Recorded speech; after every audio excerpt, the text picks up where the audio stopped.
This presentation aims to outline the beginning up to the middle of an ongoing journey that is taking CIT, Crawford College of Art and Design, Crawford Art Gallery and Cork City Arts Office from shared studio practice through public engagement and collaboration with artists and across cultural institutions to a fresh imagining of citizenship through the arts.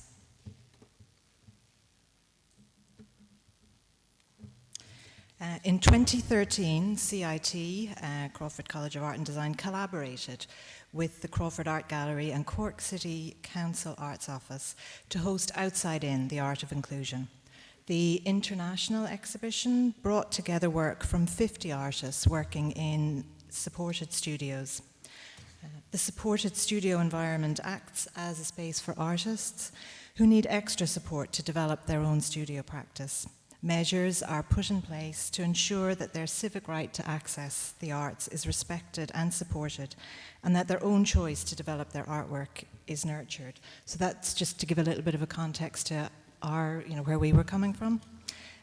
Although the artists exhibiting in Outside In, The Art of Inclusion, worked outside the conventional art world, their work attracted the highest public footfall in years. So where had the idea come from?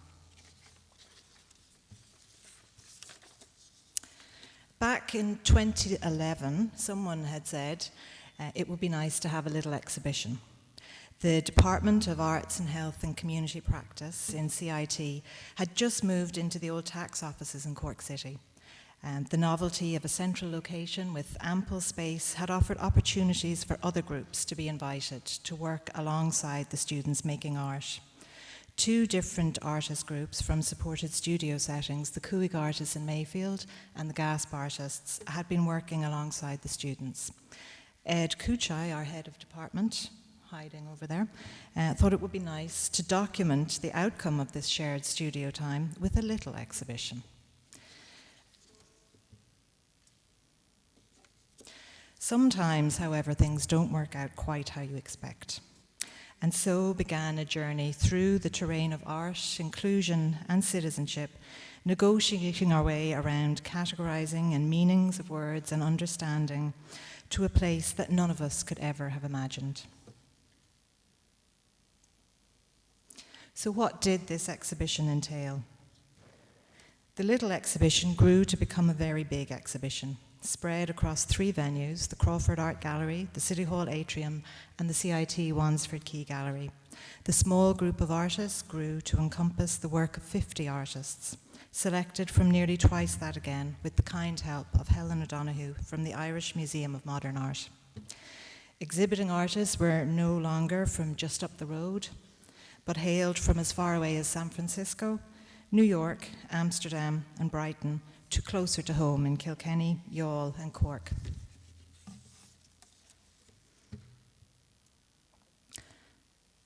The majority, but not all of the exhibiting artists had intellectual disabilities. Some of the artists had mental health issues. All had an experience of the world unique to them, and art making allowed them to explore their ideas, interests, and experiences beyond the limitation of words. For many, art making was and is the only means they have of expressing their experience. All too often, the validity of our experience is measured by how well we can verbalize it to others, and this has regrettably resulted in more vulnerable individuals being pushed to the edges of society.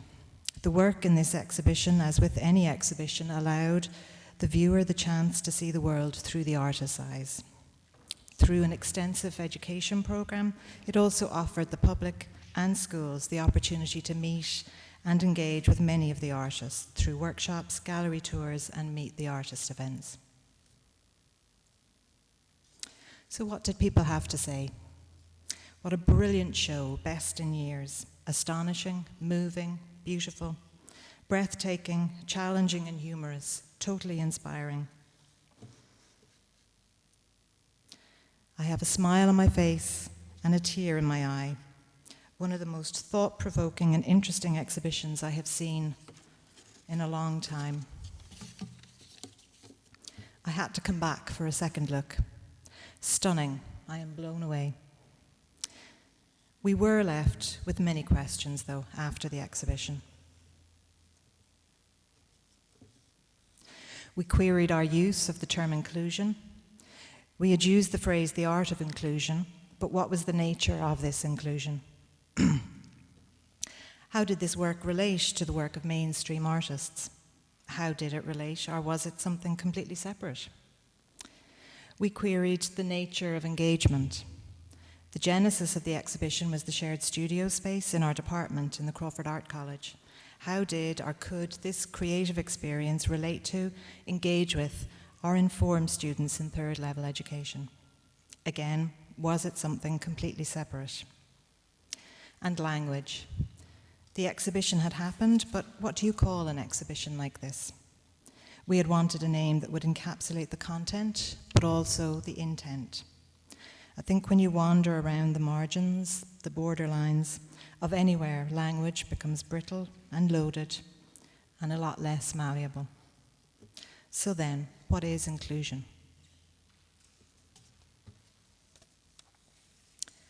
At the time, inclusion captured our intent, but as we grew with the project, so did our awareness that inclusion didn't capture the totality of our intent. Inclusion suggests an act of accommodating, but there is a slightly patronizing element to this accommodation. Come on in, join our gang. It doesn't necessarily suggest value. The real intent was not to include for inclusion's sake, but to include because this work and the people making it makes a valuable contribution to society.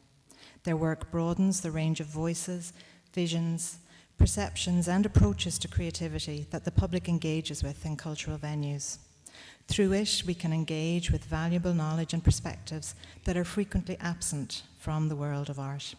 Through the making and acknowledging of this work, individuals who have long been sidelined and excluded can engage with and contribute to society with their own unique voice.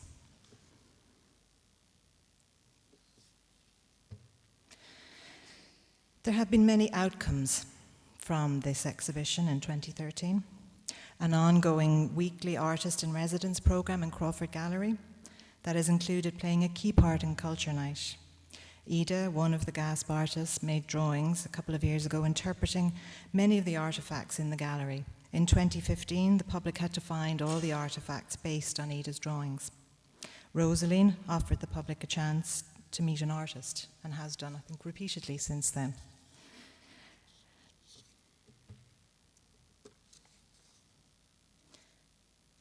There is now a twice-weekly studio program in CIT, enabling the GASP artists and students of the college to work together. This is still an area for development. While it sounds good, the logistics of timetabling and travel and availability of the studio space mean that a lot of the time, when the students aren't there, the artists are, and vice versa.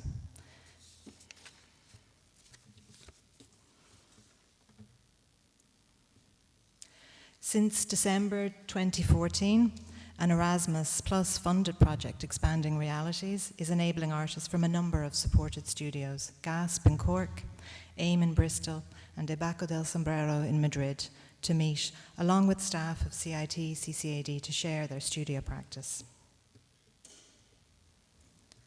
This exchange partnership has enabled artists to work together for a week in Madrid in the Matadero Cultural Centre, carefully planned to make sure the weather was just right. A week at Spike Island Studios in Bristol, maybe not quite so well planned, I think it was a bit cold, and a week at the Crawford Art College in Cork. I called in to see the artists in the studio back in February, and one of the artists, John, a young man with very few words, indicated from across the studio that he had something he wanted to show me. For many, the trip to Madrid was their first time on a plane, the first time they needed a passport. For John, the trip was the first time he'd ever been away from his family. It was a journey to an independence he had never before experienced, and one that he really enjoyed. He produced a 2016 diary when I walked over to him and started leafing through the blank pages until he got to Sunday, the 28th of February. There, in his own handwriting, was "Go to Bristol." There's no stopping him now. The Expanding Realities project also provides us with an opportunity for focused consideration on how a third-level institution responds to, is informed by, and supports the work of artists in supported studios. Included in that is ongoing development of an MA in inclusive arts practice. Now, one of the groups who have been in the building at the same time as the GASP artists are the students on the arts and group facilitation course that we run. And so we've had some crossover where some of the GASP artists have participated in some of their workshops. And then last February time, Ida and Rosaline facilitated a workshop with our artists. Whilst the underlying intent was to develop the students' awareness around diversity and equality, in addition to this, the feedback from the students was very focused around the refreshing and enlightening approach to creativity that they engaged with. And I think for all, it was an incredibly positive experience. In June, a number of Irish artists from different disciplines worked alongside the Expanding Realities artists, collaborating on new work and offering an opportunity to explore the nature of participatory and collaborative work and the creative relationships formed. Artists from supported studios worked with a dancer, a cellist, visual artists, and an intermediate artist, each being informed by the other as they explored through visual arts, sound, movement, and film. And I think you'll see some of the outcomes of this week later in the day. The final and very important outcome has been the strong collaborative relationship that is developed between the cultural institutions. Crawford Art Gallery, Cork City Arts Office and CIT Crawford College of Art and Design. There was no question as to whether we would work together again. The question was, how soon can we work together again?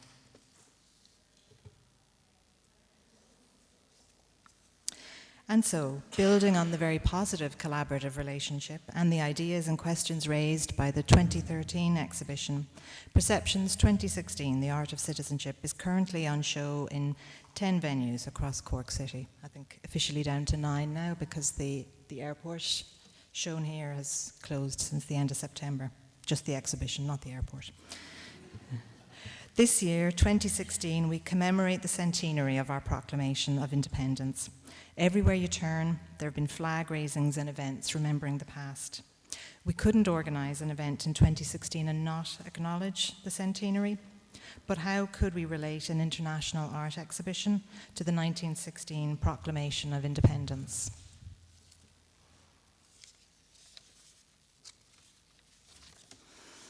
Reading through the 1916 proclamation, one line stood out. A resolve was declared to cherish all of the children of the nation equally and oblivious of the differences which have divided a minority from the majority in the past. Our aim, through Perceptions 2016, has been to challenge this resolve, bringing colour, energy, imagination and discussion to Cork City. So why the art of citizenship?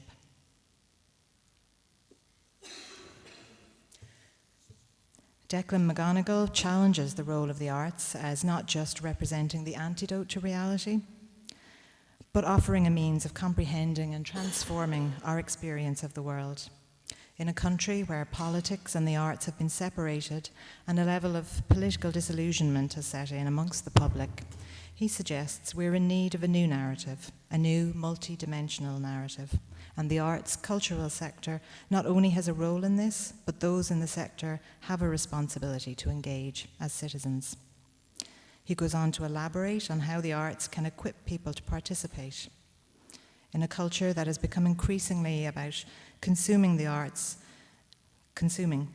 offers opportunities for people to transform themselves from consumers into participants. I'm quite sure we're going to hear a lot more about that shortly. The Arts Council in England published a document in 2011, The Creative Case for Diversity, in which they talk about a shift of thinking that resituates diverse artists at the centre of culture, at the centre of culture making. They talk about a new framework that places diversity at the heart of discussions challenging artistic culture. We are convinced that the benefits to the arts, museums and libraries and wider creative industries of unlocking this creativity, eradicating exclusion and having a cultural sector that is truly welcoming and focused on people is potentially magnificent. The Department of Arts Heritage and the Gaeltach's discussion document on Culture 2025 refers to an environment where cultural activity and output are increasingly seen as intrinsic to society. It aims to create a vibrant cultural sector that is fully inclusive, and we have an opportunity to influence this. As artists, we are challenged to engage with society. Many people with intellectual disabilities or mental health issues have been excluded or kept at the margins of society. Engaging in art, developing an arts practice, provides a means to engage with the world. It connects individuals with their own language and what they have to say. It gives them a voice to participate. Diversity and creativity are crucial to the arts because they sustain, refresh and release the true potential of artistic talent, regardless of people's background.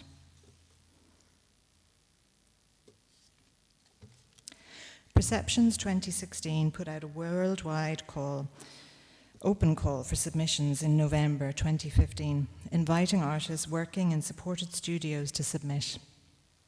Over 200 artists submitted. Work was selected in March with the kind assistance again of Helen O'Donoghue from the Irish Museum of Modern Art. It has been a very busy year for us. I think we're kind of a bit bedraggled now at this point. In early September, Perceptions 2016, The Art of Citizenship opened. And just to give you an idea, I know Maeve mentioned it earlier, but just some of the figures. The exhibition is exhibiting across 10 venues, including Cork Airport. There's 141 artists exhibiting, 34 different studio groups are represented. 9 from Ireland, 7 from the UK, 12 from USA, 1 from Australia, and 1 each from Stockholm, Madrid, Kiel, Copenhagen, and Amsterdam. And what are the people saying this time around? You literally changed my life. I'm going to be an artist now. It all makes sense if you feel. It's not about eyes, it's about soul. Second time to visit, so much to see. Creativity at its best. Perceptions 2016 aims to broaden the range of voices, visions, and approaches to creativity that the public encounters in cultural venues. It is exploring our common ground and offering a new, and we believe, culturally richer perception of citizenship. 2016 is a time to remember the past, but it is also an opportunity to reimagine the future and to expand our perceptions of future possibilities for a brighter, more equal society.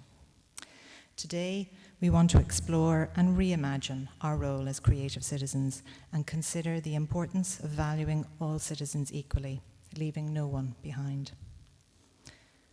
Thank you.